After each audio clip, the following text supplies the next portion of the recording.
And I don't need them to understand the science of it. I need to understand the science of it. Like, other recovery specialists need to understand the science of it. And then we need to take that and we need to not water it down, but just condense it into a form that is applicable and actionable for the athlete. So then it comes back to us. It's really easy for me to try to blow someone's mind and be like, here's all the science on what's going on, and this is the biology and the physiology and the neurochemistry that's going on, and here's every aspect of what's going on with the training, because I love it. I think it's fascinating. I get really, really excited when I talk about it. I think it's the most amazing stuff in the world. And they could care less. They don't care at all. And I'll lose them. You just get glazed over look on the face, deer in the headlights. None of that is important to their training. I have to take all of that and I have to condense it down, and I have to give them 1 to 2 sentences of what is actually actionable for them. And I think that happens with a lot of therapists and professionals, that we get so excited about what it is that we're able to pass along with the amount of knowledge and experience that we end up getting, that we don't stop to consider that other people aren't nearly as excited about this. And so when you have conversations with athletes, and what comes to be expected is that if I go and talk to Dane about my wrist hurting and my elbow hurting, he's just going to talk my ear off for 30 minutes. I'm not going to have a clue what he's talking about, and I'm not going to get anything out of it. Why am I going to go ask him questions? I'll just go look on Google, and then they get confused because of all this other information that's out there, or it's information that they think is right, but it's then getting, used in the wrong way. And along that lines, with everything that ends up getting out there, one of the advantages, disadvantages of having information at your fingertips, like, there it is, there's everything that you could possibly know, but you don't know exactly how it relates to you as an individual. So you'll get a lot of athletes who will say, I'm going to start doing blank. Let's say using like the Theragun or the Hypervolt. Well, that's great. Or I'm going to do scraping on myself. Wonderful. I'm going to do PNF stretching. Fantastic. Do you know when to do it? Do you know how to do it? Because figuring out how to do it really isn't too difficult. Because one of the things that happens is if you go to a therapist, they're going to, as they're working on you, and this could be a physical therapist, it could be a chiropractor, it could be a massage therapist, like anyone who's going to be doing soft tissue work on you. Once they start working, they're going to go through like 5 or 6 different techniques, but it moves super smooth between each one of them. And the patient or athlete probably isn't going to know what they're doing from time to time. They just know that they're being worked on, and like that hurts a little more, that hurts a little less, that stretches a little bit, but they don't know when it transitions from one part to another. The therapist does. But every single one of those techniques is put in that order by that therapist for a specific reason for that athlete. And they realize that if you do them in a certain order, there's a synergistic effect on how one feeds into the other and how it enhances and helps to provide better recovery. And then as you work with a patient for a certain amount of time, you then figure out how to take that and make it super specific to them with where they are in their training at the day. Now, I could have a patient come to me and I could say, like, look, we're going to do neuromuscular therapy. That's the one that I find to be most beneficial when I'm working with athletes for the most part. And I start doing that and they have no benefit whatsoever. I don't get to tell them that they're wrong because science says that neuromuscular therapy is supposed to be beneficial for them and they're not getting the benefit. I have to step back, check my ego, and say, all right, what's another thing that I could do because this isn't working? And you go with another approach. It happens all the time. So when it does, using that source of knowledge and experience to adjust to the individual is incredibly important, and then remembering to do that. Now, if they, as the patient or the athlete, don't have that background knowledge and experience, and they go get a massage tool, whether it's a percussive vibrational device like the Theragun and the Hypervolt, or they go get essentially what's the carb buffer, the massage vibrational device, which, I mean, these things have been around for a very long time. And what I'm pretty sure happened is like someone just went to Lowe's or Home Depot, got a jigsaw and like put a rubber ball at the end of it and dulled the blade and just started using that, and they realized that, oh, I feel better when I use this thing. Or they took a car buffer, I mean that's exactly what it is, and figured out that if you call it a medical device, you can just add a couple zeros to the price for it. And they realized that, oh, I feel better when I do this. Now, they didn't know the science behind it, and later on it got figured out that when you use a car buffer, we'll call it that, or you use something like Theragun in a short period of time, it has a stimulating effect on the nervous system. It has really good effects on proprioception around the joints and increased blood flow and effect on lymphatic circulation. It's wonderful, but when you use it for a certain amount of time longer, it starts to have a sedating effect. It actually slows down the nervous system. It relaxes you. Now, if you don't know that as an athlete and you buy this thinking, I'm going to help myself out, I'm going to use this to better myself, you could use it one day and be like, I feel phenomenal. Use it the next time and be like, I feel like shit. And have no idea why. And if you keep doing it, because you're like, well, maybe I didn't do it long enough, and you keep using it longer, you turn up the speed and use it even harder, which decreases the amount of time necessary before you start to have that sedating effect. All of a sudden you're saying, well, this doesn't work. Well, no, it worked. It did exactly what you used it for. It just didn't have the intention that you were hoping for, because you misused it, because you didn't know any better.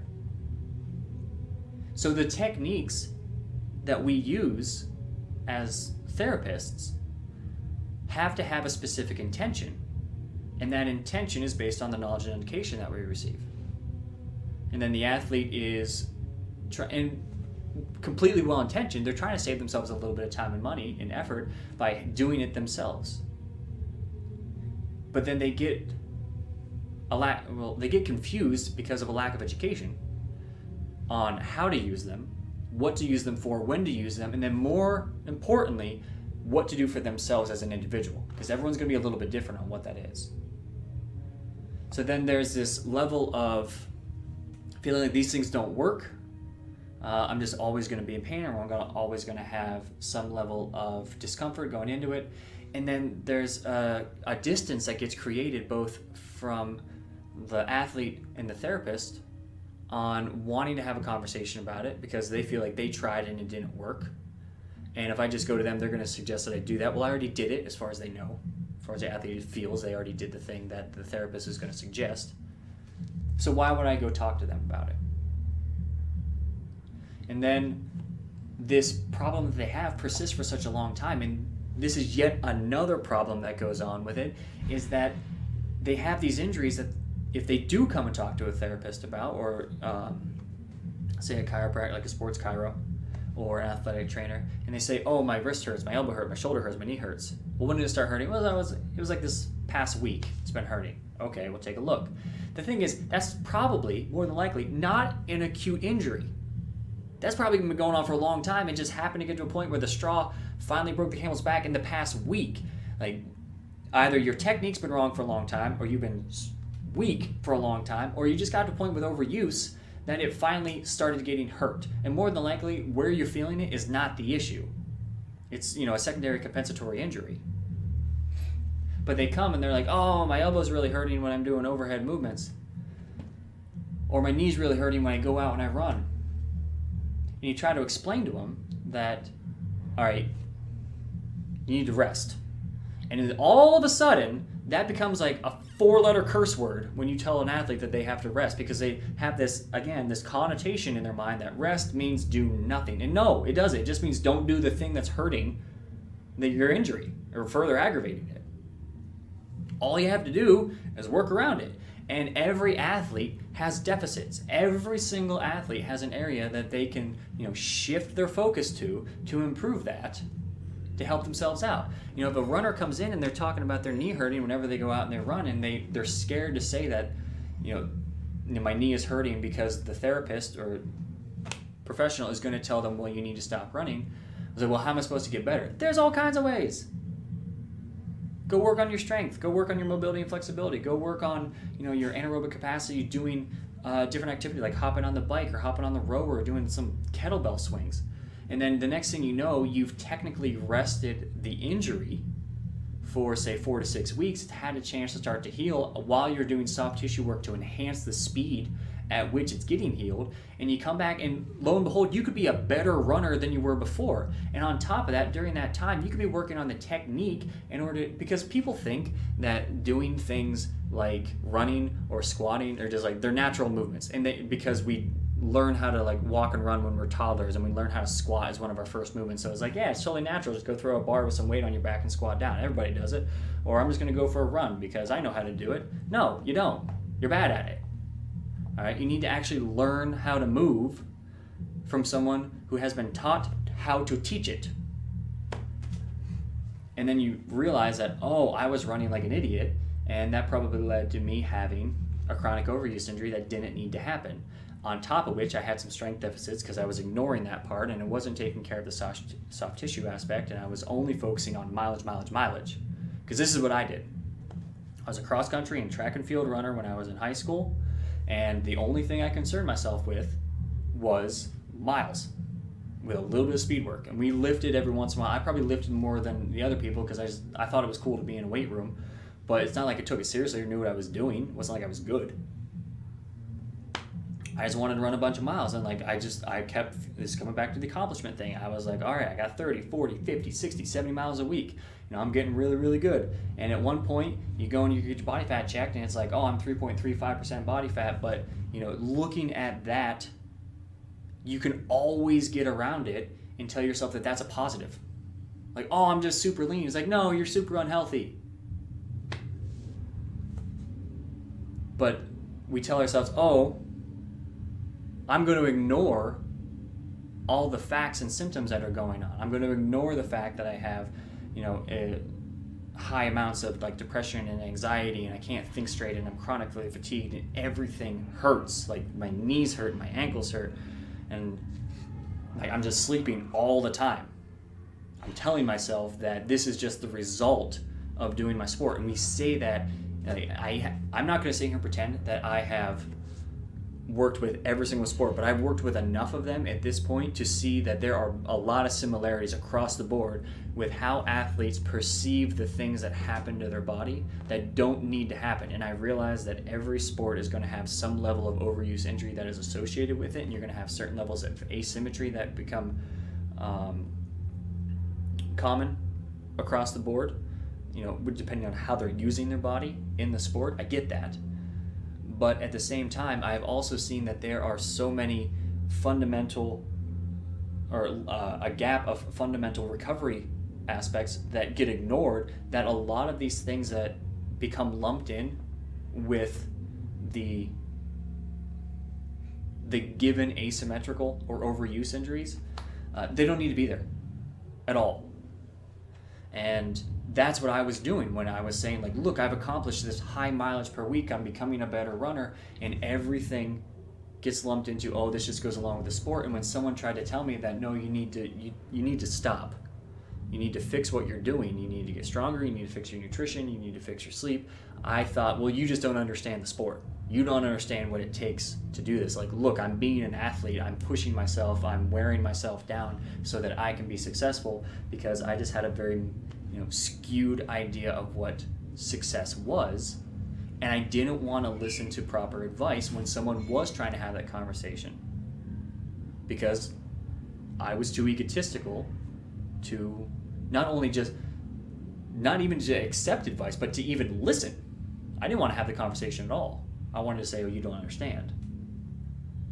And that, unfortunately, at this point, having worked with athletes for this long in the recovery field,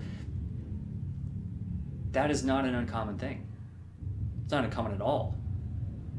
It's actually probably the standard with a lot of athletes, is that you will try to explain to them that there are better ways to help out their body than what they're doing.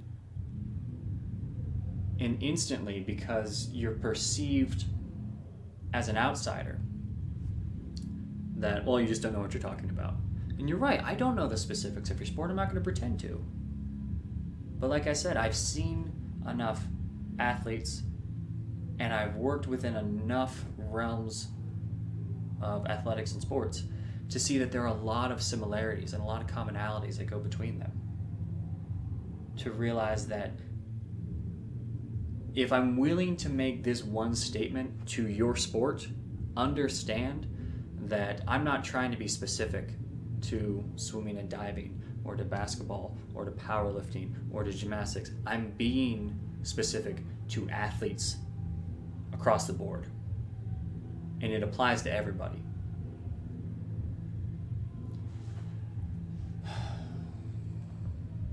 But it's a hard conversation to have. It's hard to get that trust.